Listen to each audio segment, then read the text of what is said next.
এবার ফিলিস্তিনের অবরুদ্ধ গাজা ভূখণ্ড দখল করার ঘোষণা দিয়েছেন মার্কিন প্রেসিডেন্ট ডোনাল্ড ট্রাম্প।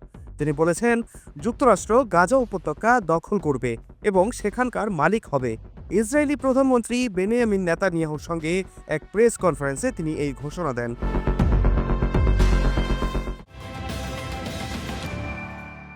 প্রয়োজনে গাজা উপত্যকায় মার্কিন সেনা পাঠানোরও ঘোষণা দিয়েছেন যুক্তরাষ্ট্রের রিপাবলিকান এই প্রেসিডেন্ট। গেল বুধবার রয়টার্সের এক প্রতিবেদনে বলা হয়, যুক্তরাষ্ট্র গাজা উপত্যকা দখল করবে এবং সেখানকার মালিকানা নেবে, বলেন প্রেসিডেন্ট ট্রাম্প।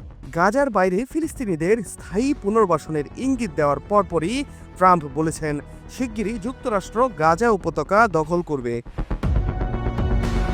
ইসরায়েলের প্রধানমন্ত্রী নেতানিয়াহুর সাথে এক সংবাদ সম্মেলনে ট্রাম্প বলেন, যুক্তরাষ্ট্র গাজা উপত্যকা দখল করবে এবং আমরা এটি নিয়ে কাজ করব।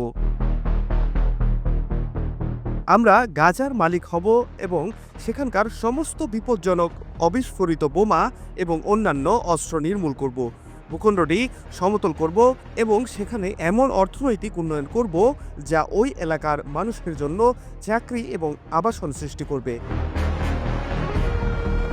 যুক্তরাষ্ট্র গাজা উপত্যকায় সেনা পাঠাবে কিনা জানতে চাইলে জবাবে ট্রাম্প বলেন, যদি প্রয়োজন হয় আমরা সেখানে সেনা মোতায়েন করব।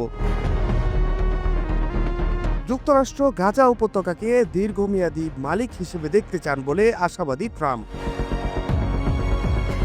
অন্যদিকে নেতানিয়াহু বলেছেন, প্রেসিডেন্ট ট্রাম্প গাজায় শান্তি প্রতিষ্ঠা এবং আমাদের ভবিষ্যৎ সুরক্ষার জন্য কাজ করবে।